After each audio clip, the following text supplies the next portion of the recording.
Welcome, guys, back to the I Love Wrestling podcast. I'm your as always, Justin Woolwine. Today, we are welcomed with Mr. Ace Perry. How we doing, man? Dude, heck yeah, man. I'm doing let me think. I'm doing pretty good today, Okay. I guess I would say. Pretty good in general. Are you okay? I'm blessed, excited to be here. Oh man. You said it off air. Blessed. Four times the charm, man. We finally made this Yeah. happen. Yeah, I know, man. I know. Apologies, It's Hey, mostly no on me. place. Hey, Mm. stuff happens. But before we get into your wrestling career and maybe why you love wrestling, can we maybe get a hint where we can find you on social media? Let the fans know what they can see coming up next for Ace Perry. Yeah, I mainly use Instagram, Ace Okay. Perry Indy, INDY. I do have a Facebook under Ace Perry and a TikTok, which sometimes I'll play around with. That's Ace.Perry. I also have an X account under the same Ace Perry INDY. Um, but my main thing is like Instagram. I mainly Gotcha. just like go to Instagram and post there. So yeah, and then coming up, I got more shows with AAW at the Berwyn Eagles Club in Berwyn, Illinois. Um, I just took on a bunch of dates with Emerge Wrestling out of Columbus, Indiana, and House of Heat Pro Wrestling out of Lafayette, Indiana, and Wrestle Arts um, out of somewhere downtown Indy. A lot of local stuff, a lot of Midwestern stuff. So Okay. yeah, those are like the main like 4 or 5 places I'm at like every month. But occasionally, I'll get a last second call pop up somewhere. So yeah, but those are like the main like handful of places I'd say. Gotcha. I always start at the beginning, maybe of your wrestling fandom instead of career on here. When did you find wrestling, or maybe, in other words, fall in love with it? Oh man. Probably when I was about 7 or 8 years old. It was like early 2000s. And I remember, I think I might have seen like, it was either WCW, like a Monday Night Nitro, or it was the Ready to Rumble movie, if Okay. you're familiar with that, Yeah, with with David Jimmy Arquette. King. Yeah, yeah, David Arquette. Yeah, yeah, yeah. I think I was actually just watching that movie with my father, and I was like, what is this? And I remember I didn't see it for some time after that. Like a few years went by, and then I was flipping through the channels and Raw came on and Jeff Hardy, he was on. And that just instantly like like everything about like his entrance and his match and him standing on the top rope and then seeing the cameras flash when there used to be cameras like in the audience, the cameras flash as he stood up before he did the swanton. That just like got burnt in my brain and I got bit right there. And that was pretty much it. And that's, they thought it was a phase, but it's not a phase, mom. Who were your favorites growing up? Who'd you pay the most attention to? Um, well, Jeff Hardy, obviously. I know that's the popular answer, especially nowadays. Jeff Hardy, um, Rob Van Dam, and then as I got like a little older, I would pay attention to the guys that weren't like as popular, like Dolph Ziggler when he first started like kind of coming around. And then guys like John Morrison, Trent Beretta, you know. Okay. Um, let me think. I mean, like, but obviously, like, I knew like Jericho and like those guys were like great, and everyone would pay attention to them. But I would watch like superstars and be like, well, who are these guys? Who are the undercard guys? And I'd pay attention to that, like Tyson Kidd, and like I said, Trent Beretta. Like those guys were like workhorses, and they would just have like matches just to have them, and they would just go 15 minutes and just like wrestle. And that's really what I liked and what I paid attention to. Uh, the guys that were on like superstars and stuff like that. So like the undercard guys, Okay. Velocity, Sunday Night Heat, stuff like that. Nice. growing up, like, did you ever fade away from wrestling? I know a lot of fans take a break. Did you ever take a break, or did you stick with it after you found it? Man, it's I've never taken a break from it. Okay. Ever. Um, like nowadays, I might like not watch for like a week, but right after like I don't watch for a week, I consume everything I missed and I get caught up on everything. So I don't know if that necessarily counts, but I've always been in the loop. I've never Gotcha. stopped technically. But yeah, growing up, no way, man. I Eat, love it. sleep, breathe, dream, wake up, you know what I mean? Yeah, All about it. That's all 100%. everything. Yeah, man. That's how I've been mine. So I don't think Yeah. I've ever enjoyed anything as much as I've enjoyed wrestling. Like my dad Yeah. and other people have been like, watch football, watch basketball, go do this. No, I love wrestling.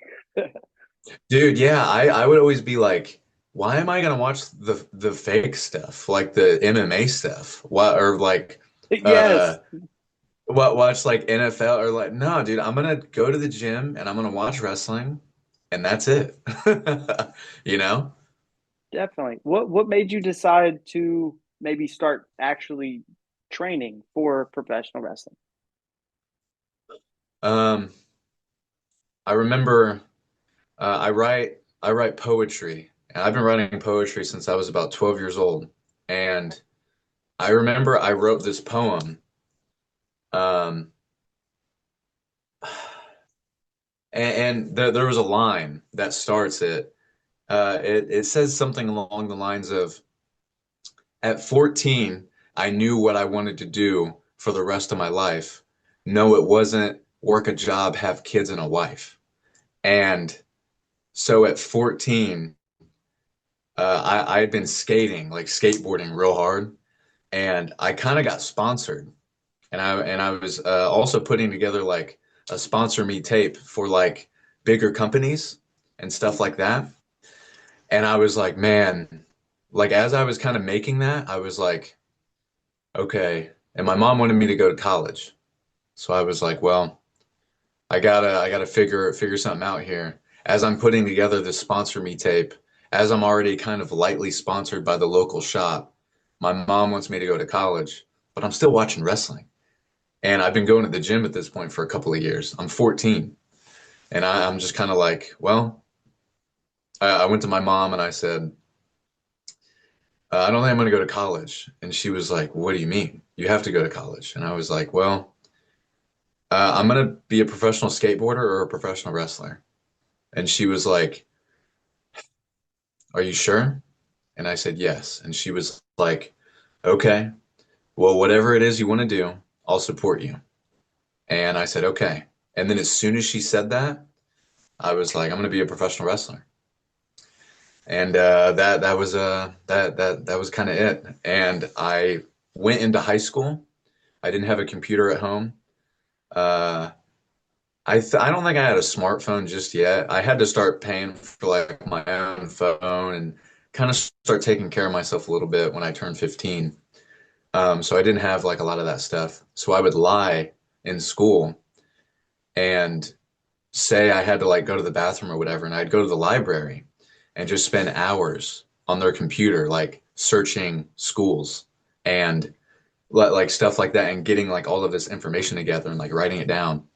And I found a place called WCWO, downtown Indy off Kentucky Avenue. People probably know. Wild Championship Wrestling Outlaws is what it stood for. I went down there on a random like Thursday. I convinced my mom to take me, and luckily there was a guy just like standing outside, wandering around. And it's this broken down, but I don't, you've never been to WCWO, have you? No, I haven't. Okay. Um, but this, I mean, literally like, I think it's like connected to an auto shop, and it's just a ring in this like warehouse that's withering away and run by guys that are that you would think. Think of the guy that runs that, and that's him. And I just kind of was like, oh, are they doing training or whatever? I'm like 16 or 17, and he's like, yeah, they do training every Thursday. Um, come back next week. So I said, okay. I came back the next week with like some gym clothes just in case. And I walked in and I talked to a guy by the name of Don Basher. And I had said, I'm here to train and try out. And he said, okay, well, why don't you go ahead and get in the ring, get dressed, roll around, and I'll tell you what I think of you. I said, okay. I did exactly what he told me to, which was just like some simple rolls. Um, he showed me how to bump, run the ropes, and he was like, all right, I'll take you. Like he wasn't going to take me, he just wants the money. And he was just like, it's going to be, I don't know what it was, like $1,200, something like that. I said, okay, I can pay you $100 a week. He said, perfect. And then that was it. And then while I was in high school, I started training once a week at WCWO from 6 p.m. to 8 p.m. And yeah, that was pretty much it.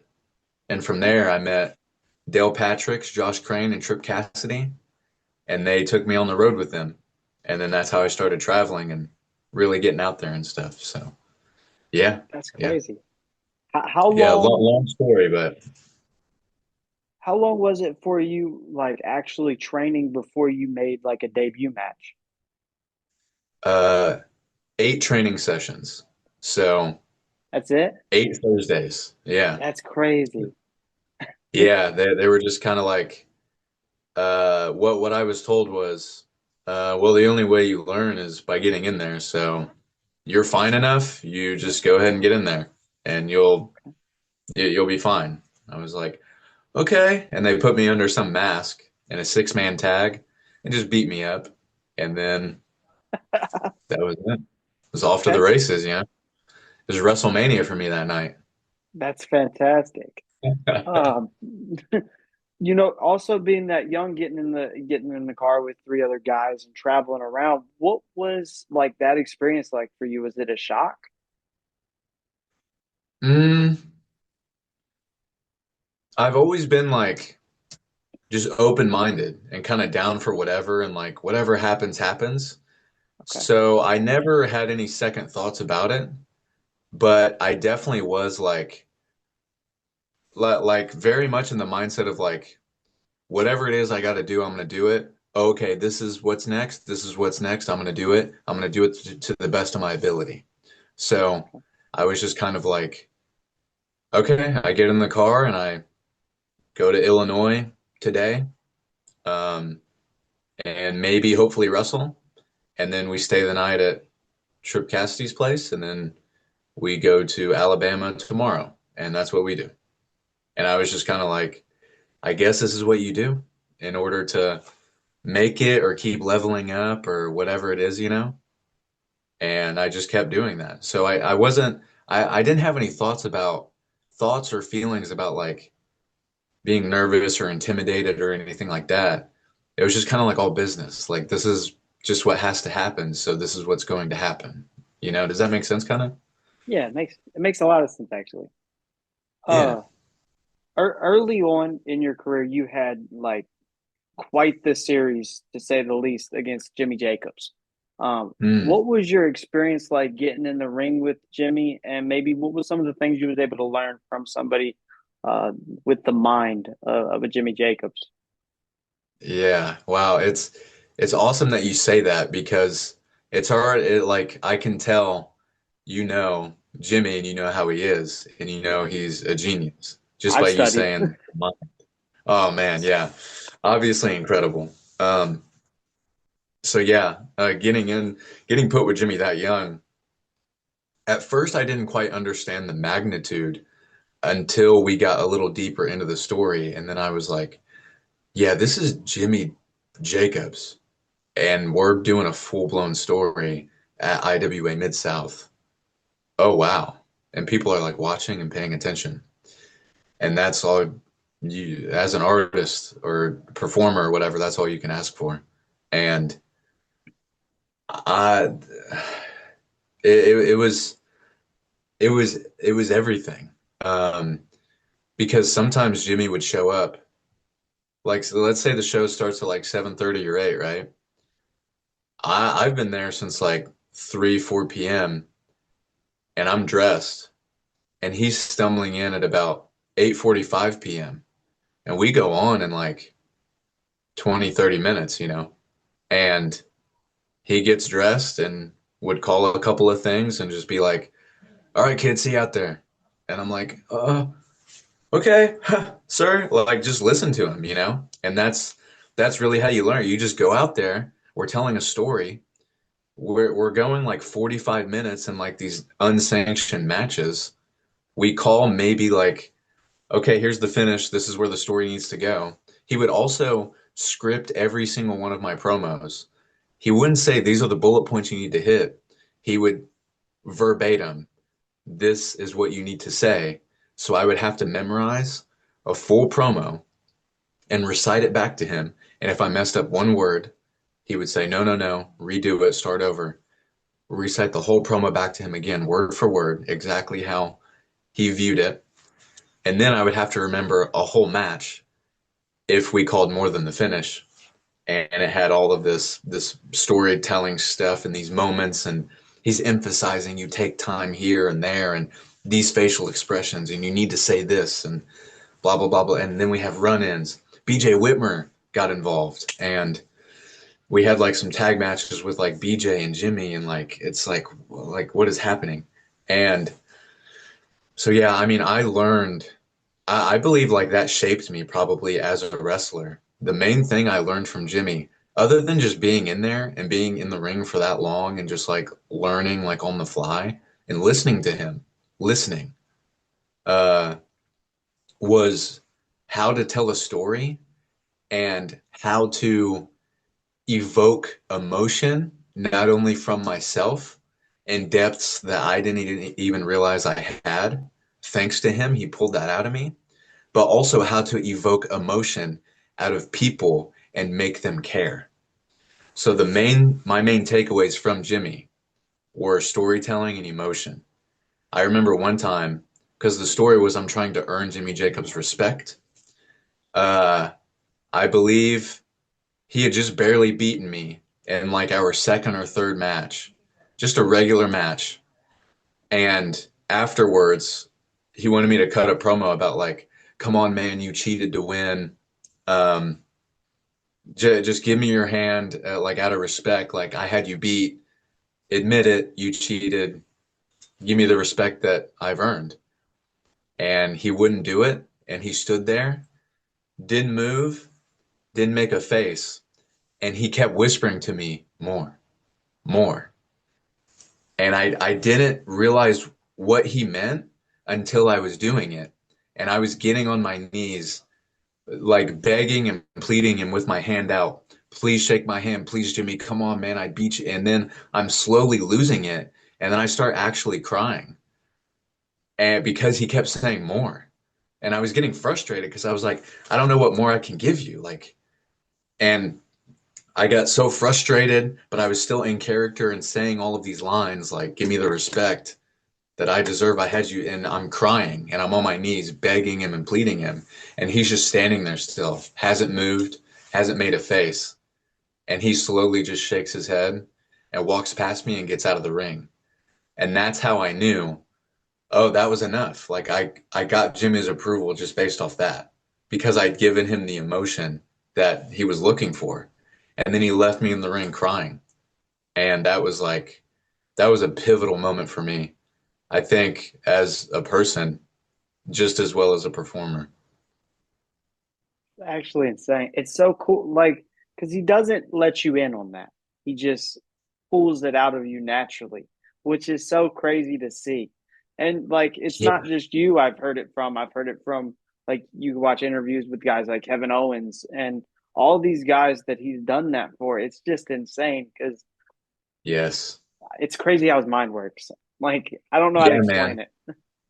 Yeah, yeah. It's like, yeah, and like, yeah, like what you're saying, not letting me in on that. And I'm just like, I'm a young wrestler, and I'm just like, what does he want? Well, I'm trying everything, and And he was like, "Yep, that right there. Boom, we got him, kid." I was like, "Okay." And yeah, off to the races. And I even worked with him up until like I had a one-on-one with him shortly at AAW last year, I believe, Okay. last February.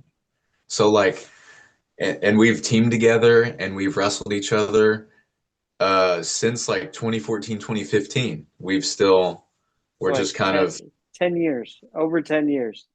Been in. yeah, yeah, That's yeah. insane. And people don't forget either. Very cool because when at the 20th anniversary AAW, he went out there to cut his promo and I interrupted him. People remembered the story that we had and our history. And even then, in the back, literally just last year, he wrote my promo for me word for word. And as I was cutting it to him in the ring, he was like feeding me lines so I could like hit everything exact, like nothing had changed, you know? Genius, I love it. genius. Yeah, man. We've talked about you facing off against Jimmy. But not too long after the whole feuding and things, you would kind of help him win some championship gold, and you guys would join forces. What was Mm, that like? Switching the gears. man, I actually just told this story to my roommate the other day. Um, yeah, he was wrestling Aaron Wood. He had just uh, gotten released from WWE and he had come back to IWA and was wrestling Aaron Williams, current IWA champion, for the title. They had a little story going. This wasn't their first match. It might have been like their second or third. Jimmy's still like fresh on the indies, having his 15 minutes back. And I say that lovingly. And I remember there was a ref bump, boom, and there was a spike in the middle of the ring, and Jimmy was crawling, and Aaron was down, ref is down. I slide in and grab it and just stare at him. And we both have this moment where we're both on our stomachs and we both kind of come up together. And then I look at the spike, I look at him, and everyone's like, oh my God, like we're gonna get like chapter two. He's gonna stab it, and I stab Aaron. Turn around, stab Aaron. The place goes nuts, man. And then I turn back around and I hand the spike to Jimmy, and he just can't believe it. And then he wins the world title. And then we take a picture together. And then now there's this whole thing. The guy I'm teaming with now, Shane Boucher, was in that little group with me. Jimmy recruited Shane, and Okay. Dale Patricks, and we were called Jimmy's Angels. So that's how me and Shane tie together. That's why he's with me now at AAW.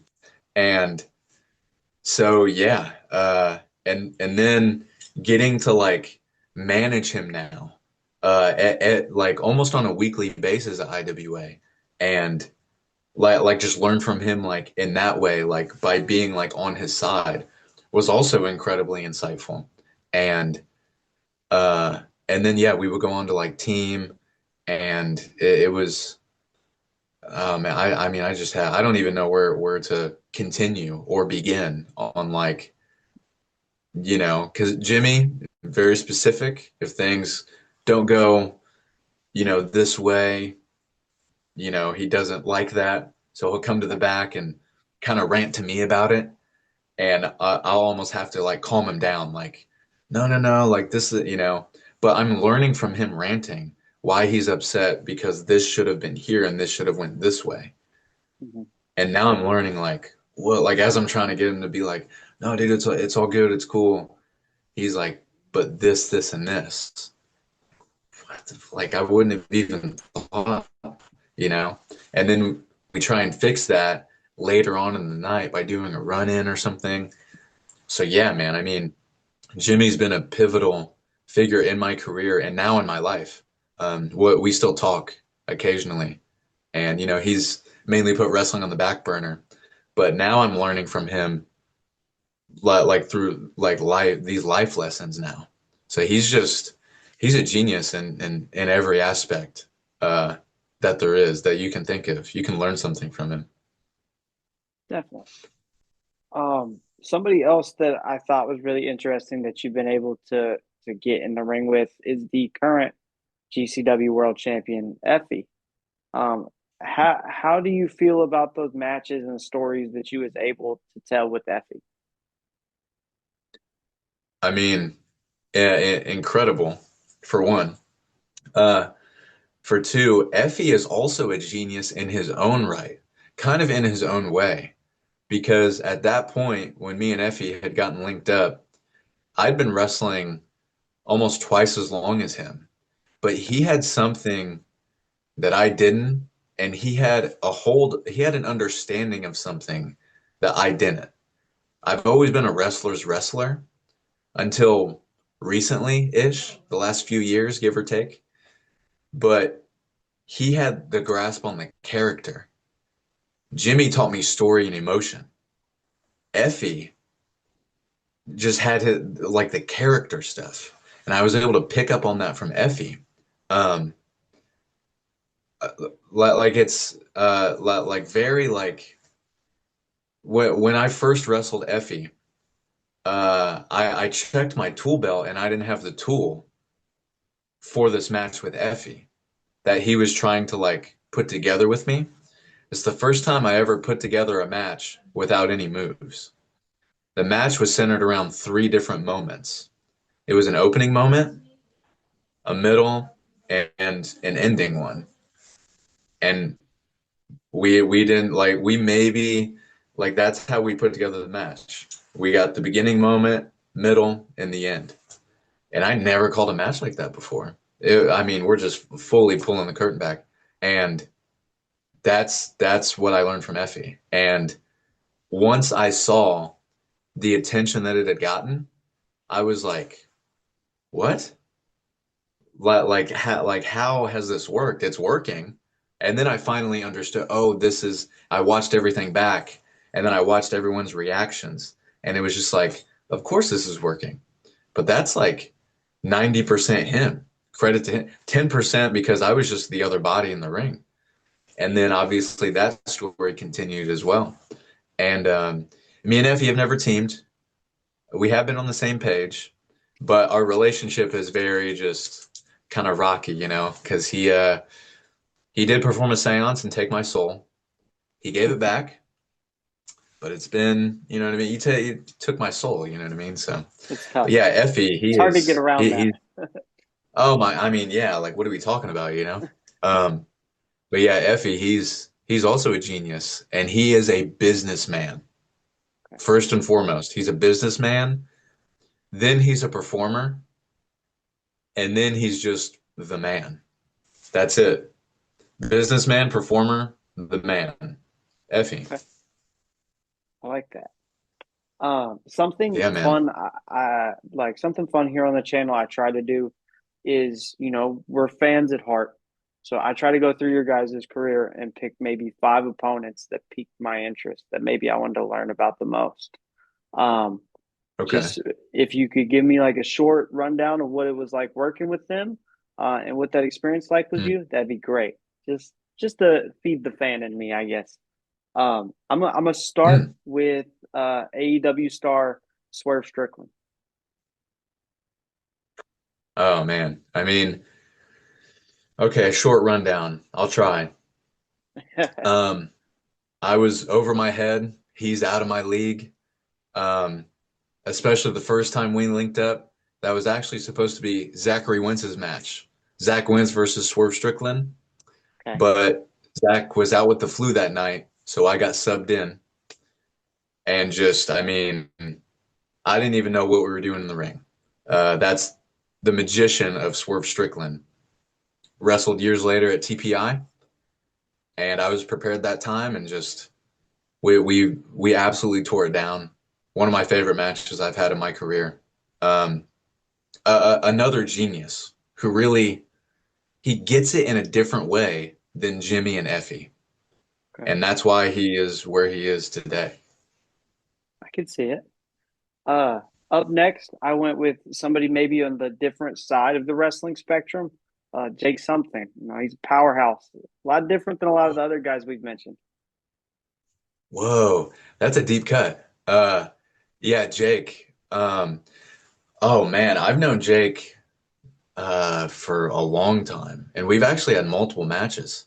But Yeah, Jake, what I learned from him um, was especially how to work against someone that is a true like Goliath, and I'm the true like David, right? And also, once that was the first time we wrestled. We wrestled again years later, literally just a couple years ago, maybe. And what I learned was like, okay, yeah, we're gonna tell the big man, little man story, but there were these moments, like these little things in the match where like I go to like after I'm like I fire up on him, I go to take off on the ropes, but he's standing on my foot and I can't move, and he's coming up realizing he has me, and I'm coming up realizing, oh, and then he just knocks me just like clean out. Or like he has me on a headlock. He has me in a headlock. He's sitting on the second rope and my feet are dangling, and he's like a human noose. Just those little things with Jake, the timing. Um, just a true pro, especially after his time with TNA, which I think he's still there. But yeah, I got to wrestle him like while he was on his run in TNA, and just a complete pro. okay. What about Ace Austin? Oh man, I just talked to him the other day, actually. Um, he's a great person. He Um, really is. I guess sub note. I met him for the first time um, Thursday actually of this week at a show in Michigan. It was a Rhino show in Michigan. yeah, No, Ace is a great guy. I mean, somebody yeah, who doesn't have to give you the time of day, but he definitely gave me the time of day. And it was cool to yeah, dude. talk with him, especially like I was curious about Chris Bay, like, and he let me ask him Yes, some questions about Chris, and it was really cool. It was fun, man, fun little moment. that's incredible. I'm glad you got that with him. Um, yeah, Ace is. I mean, again, man, just as much like good of a guy he is, and with the things he's been through the last few years. Um, Ace, yeah, he's like again, like a reoccurring theme with these guys. Just as much of a like great in-ring performer he is, he's also a great person. And Ace, I think he gets a lot of flack from the boys, or at least he used to, for being kind of like quiet and to himself, which is how I've kind of always been. So when he came in, I kind of empathized with that because guys were kind of like, who's this kid with like the big head and an ego just because he's being quiet. And people mistake that frequently for, oh, you're being quiet and kind of standoffish. He thinks he's better than us when that's not the case at all. And yeah, man, like he and I are just like every time we've wrestled, it's so easy to just it's almost like, I mean, if I could be so bold, like when RVD and Jeff Hardy work and they put their stuff together, it comes together so easily and so fluidly and uniquely, and they're just like, I don't know, like they just feed off of each other, and they're like, well, this would be cool, okay, I like that, this would be cool, okay, I like that, let's do that, let's put this here and here. And it's like Ace shows up, I find out we're working together, we put it together in like 5 minutes, and we're like, I'll see you out there. And it's just like he's a pro, he moves similar to me, and it's just like the chemistry, man. I don't know. You know what I mean? Yeah, Yeah, man. He's great. I like the Jeff Hardy Rob Van Dam analogy because like those are two of my favorite performers, especially together. You put them together, Yeah, and it's kind of like RVD and Jerry Lynn too. Like the way those, I guess, three guys in different ways work together is kind of crazy. That's cool that you've been able to find somebody like that in your career because I think that's a rare field of individuals, if that makes sense. Yeah, absolutely. Very lucky. Very lucky. Yeah, man. And great comparison. Also throwing Jerry Lynn in there. Yeah, man. Absolutely. Two more guys I got. One's Laredo Kid. Oh, I mean, come on, man. He's a legend. Uh, I love him. dude, absolutely. The guy's been wrestling for like 25 years, man. He looks he looks great. Like I have seen him without his mask, Mhm. and I mean, dude, just so handsome, dude. Just, um, but yeah, Laredo Kid. I mean, like we had an opening match at AAW. Okay. Um, I think this the night before I wrestled Ace Austin for No Peace Underground, actually. That's cool. Funny little, yeah. And Kevin Blackwood, it was a three-way. And yeah, Laredo Kid, man, he was so giving, and he did not have to be. In the opening match, with maybe 8 to 10 minutes AAW against little old me, he did not have to. I love Lucha Libre. Um, and I know who Laredo Kid is. And especially around that time, I believe he was doing some major like trios matches with AEW, Penta Phoenix, the Bucks, and Kenny. And like he had just burst onto the scene with TNA. And it's like I knew him before all of that, and now he's doing all of this, and the world's getting to see like what he's capable of. And then I'm matched up against him in the opening match at AAW. What is even happening? And he was so giving. And he just like those luchadors, man, they only know one speed. And I only know one speed. And it was just like, again, man, like we just came together and we just instantly had that chemistry. And it was incredible. Another one of my favorite matches I've ever had. It's against Laredo Kid, a Mexican legendary luchador. And we had the match that we had, and it was just like it was incredible, man. I couldn't thank him enough, or AAW. I'm sure that was a tough match to Real, follow. did you happen to see that match live? I haven't yet. No, I haven't seen.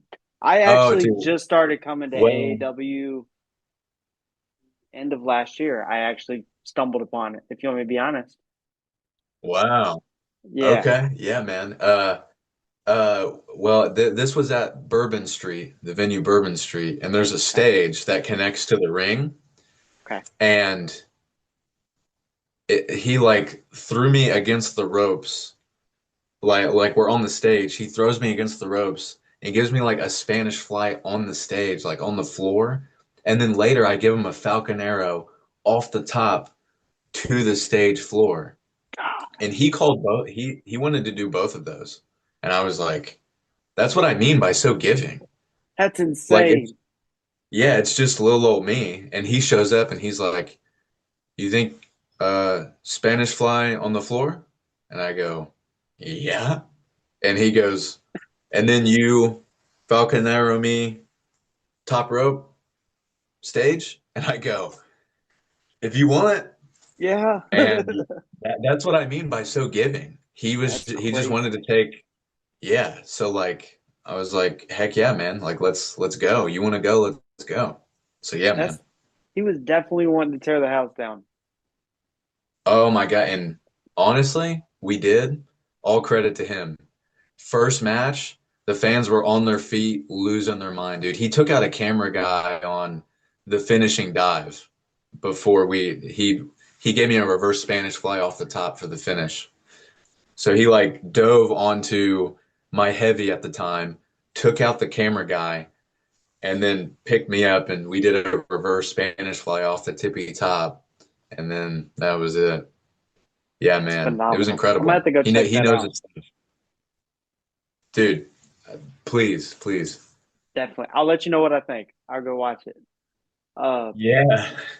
last, but not least on this list is Danhausen.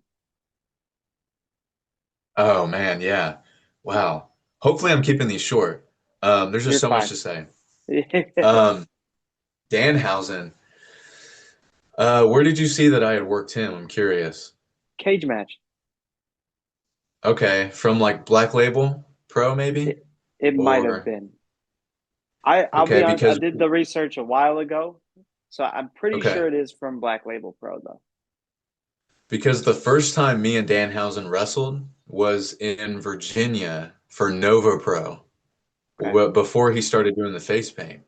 And we had like a pre-show match and it was it was like fine because neither of us had a character and we just went out there and just like wrestled and it was Mhm. like a solid like pre-show like wrestling match. And I really enjoyed that and him and I really kind of hit it off. I think it might have been a three-way. I don't remember. But then years later, he becomes Danhausen, face paint, the teeth, all that stuff. And I believe we ran across each other in the Black Label Pro Rumble. Okay. And, I see Danhausen from years ago. I'm like, dude, what's up? Like, whatever. And he asks me to like take all of his gimmicks, the teeth, all that stuff. Yeah, absolutely. Why not? And of course, it was like the most, or one of the moments like in the Rumble, Very grateful to him for, letting me do that with him and be a part of that moment. Um, but yeah, he's a nice guy. He's always been great and continues to be great.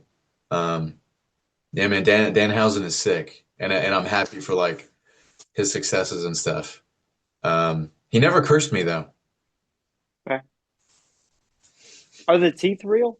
Do you know if the teeth are real? I'm trying to remember. That's a hard one. Because they didn't feel real, but Okay. also I know when you take teeth and preserve them, they take on a different type of texture. Yeah, So they could have could been be. real. I didn't think about that. I was just like, yeah, pour them in my mouth, kick me, whatever. I've always wondered if they're real or not. Now you got me wondering because I mean I didn't care either way, You might have had but real they people's teeth in you. well yeah. I mean, That's hey, interesting. Hey, it's professional wrestling. yeah. Yeah, dude, and we don't kink shame or nothing like that. So yeah, man. I mean, that'd be a good way to stay authentic if you think about it. Real teeth would be the most authentic way to go. 100%. Dude, I just did a promo a couple of weeks ago where I took an actual cigarette and like burned myself with it, Okay. and that was the first and last time I'll ever do that. I bet. Wanted to I've stay authentic though. I've been on the receiving end of cigarette burn before and they do not feel good. So I would not Not recommend. great. Yeah, man. Yeah. Don't try cigarette burns. Um, we brought up AAW quite a few times so far. One thing that I Mhm. thought was really cool and really interesting about like your AAW career is your tag team with Hammerstone. So like what was it like to win the tag team titles with Hammerstone? And maybe do you have a favorite defense that you and Hammerstone partaked in? Man. Um, what was it like to win the titles with Hammerstone? It was odd. AAW loves odd tag teams, and that was about as odd as you can get. Um, but they wanted me to have a Kevin Nash to my Shawn Michaels, and that was definitely my Kevin Nash. And Hammerstone, dude, winning the titles with him also, even though it was odd, it was also oddly, um, what's the word? Like maybe invigorating because it was like I've been doing pre-shows at AAW for so long, and now I have the AAW Tag Team Championships like in my hand, the same one Seth Rollins and Merrick Brave have held. Now I'm holding it and sharing this moment with Hammerstone, who I don't know all too well, but I know I trust him. And it was just very like the company trusts me now. I went from pre-show matches to this, and it was just kind of like a full circle, hell yeah type of moment. And favorite tag match with Hammerstone Had to have been. I know we had a tag match with Rich Swann and someone else. I don't remember who he was teaming with. Uh, so since I can't remember, I'm gonna say we had a tag match with ACH and Jossie. We had a couple matches with them. Um, but one of them in particular, we practically did just on the fly, and it went over real well, and we were all proud of that. And honorary mention, Jake something and Dante Leon. Okay. We wrestled at Logan Square Auditorium, packed house. We went like 15 minutes and just, I mean, those guys are pros. Like Dante is in Noah in Japan. Jake, TNA, Hammerstone, MLW at the time, later TNA, WW. So like, I mean, just pros, dude. It was just like easy, man. Yeah. So if I had to pick one, honestly, it might just be Jake something and Dante against me and Hammerstone. Hammerstone's a genius. One of the smartest guys I've ever had the pleasure of working with next to Jimmy Jacobs. Okay. Earlier we mentioned your battles with Effy, those some of which took place in GCW. Could we see Mhm. you back in a GCW ring maybe in 2025? Man, um, I never, oddly enough, I don't have like goals or anything like that. Okay. And I just kind of like roll the punches and kind of just take on like whatever comes, you know. And like that definitely isn't out of the realm of possibility. But I don't want to be one of those guys that says, "Oh, never say never." But I think I'm almost for certain you will. Okay. Okay. I got two more questions and then I'll let you go. One, Okay. I noticed you've been in a plethora of tag teams. One Hmm. that you were in uh, for a longer period of time was the Young Dragons or the Hmm. Dragon Stable. What did that team or stable mean to your career? Everything. It still means everything to me, and it's still just as relevant today as it was in 2013 when I met those guys. Josh Crane, Trip Cassidy, and Dale Patricks. Genuinely three of my best friends who took me when they saw potential in me and they took me on the road and taught me everything that they knew. And Trip Cassidy practically like retrained me.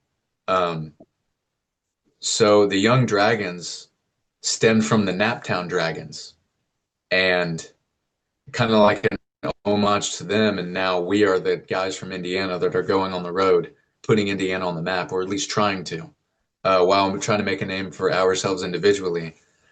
And it just kind of we weren't ever supposed to be a stable or a team, but it bled over because we would show up to shows all the time, and eventually people were just like, "You guys ride together. Do you want to wrestle each other tonight, or team tonight, or can you team?" And they're like, "Yeah." And we trained together, you know, stayed together. Um, yeah, I lived with Dale Patricks for years. Um, yeah, I talk to those guys every day. Genuinely three of my best friends, and it's so cliche, but it's true. Cliches are cliche for a reason, and I wouldn't be where I am today in life or my wrestling career without those guys. And to see them doing what they're doing now is absolutely incredible, and I'm so proud of them because we were all like like 19-year-old kids, and now we're like going into our 30s 10 years later, and it's like we grew up together, kind of, you know. You're in the trenches with those guys, you know. Those guys are like your war buddies, kind of, you know. We've been all over the country together. We've been to countries together. Um, yeah, man. Yeah, three of my best friends, man, for sure, man. Yeah, and to do it under the name Young Dragons makes it that much better, you know. Um, I never would have thought us or the Young Dragon's name would have like lived up to what it's lived up to, or like meant what it does to many of like the younger wrestlers coming in now, you know. Yeah, They've told me that. Um, it, this is no ego or nothing like that. It's just like it's kind of mind blowing because we're trying to just blaze our own trail and do our own thing.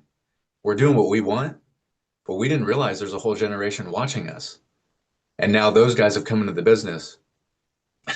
It's so crazy. And I'm in locker rooms and they're coming up to us telling us like, "Hey, like we used to watch you," or like I can't believe I'm on a show with you. I can't wait to wrestle. Like we used to watch you guys wrestle, and it inspired us to start this specific kind of style. And now we're on the same show as you. And just thinking about that is like we weren't even trying to do that. We were just trying to do our own thing, unknowingly, kind of like now you got all these guys coming up to you, just telling you like, you know, yeah, it's just crazy. crazy. It's cool too, just to see how different generations merge together and how much they pay attention. Because sometimes it's like, especially nowadays, it seems like there can be a disconnect, but to see Yeah. that disconnect not happen and they've paid attention to something is really cool, if that makes sense. Yeah, yeah, you 100%. Yeah, you're correct. It's also crazy when you kind of think like, well, I'm just a guy, just kind of like doing some wrestling with my friends. No one's paying attention, no one's watching, no one cares, and it's easy to get in that headspace. But really, years later, you see the fruits of your labor, and you're like, when you think no one cares, all of this happens, you know. I also had some fans come up to me a couple of weeks ago telling me, man, we've been watching you since, name off a year, whether it's like within the last year or the last 10 years. And it's so crazy to just have any sort of support at all, whether it be from your coworkers in the locker room or the fans that follow your career. Like every time I walk through the curtain, I assume no one knows who I am. Every time I walk into a locker room, I assume no one knows who I am. So it's a reintroduction to me and to professional wrestling every time I walk through the curtain. So anytime anyone starts chanting my name or they come up to me and let me know they've been watching me or something like that, it's just like, it just never gets old. Really puts things into perspective, makes you very grateful. Because I'm just a guy, small town Indiana, right? 7 years old. I saw Ready to Rumble to now, it's what am I doing, It's phenomenal. I love it. Yeah. Last question, and then I'll let you go. AAW at the last show, you took on Rafael Quintero in a Mexican death match. Ooh. I was Yeah. there. It stole the show without a doubt.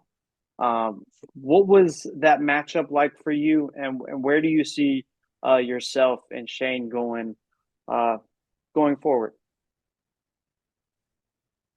That match for me was violent, Extremely. painful.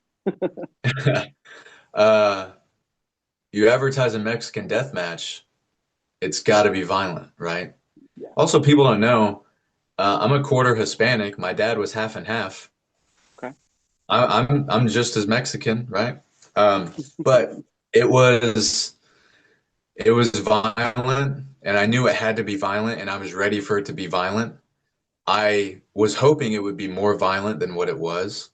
Um, it didn't hurt as much, like it didn't necessarily compare to some of the other things I've done pain wise. And I don't know, I was just revving to go. And I had some ideas that didn't come to fruition, unfortunately, but we were able to fit in like 90% of them, and I'm glad. Uh, I mean, like you said, I mean, thank you so much. You said it stole the show, and that's what we were looking to do, make you guys remember. And Yeah, that's what we did. Elevated Raphael. But from here, Shane and I'm really trying to get Shane to kind of not be my lackey, but to be Shane Boucher. So we can set him up to move on his own and stand on his own 2 feet because I know he can. So for Shane, that's the goal. For us, I don't know if tag team gold is in our future. I wouldn't be mad at it. I am taking a sabbatical in April, but Shane will be there for me at AAW. Um, but I will be back in May. And let's just say like a major way. And we'll see if those things that myself and AEW have in mind for me and Shane come true when I return in May. So kind of like a wait and see kind of thing. I hate to be that guy, but All right. I like the question of what can happen. Where's the story going to go? I like that. It's interesting. yeah, so It many keeps the directions. audience, reeled in. I love it.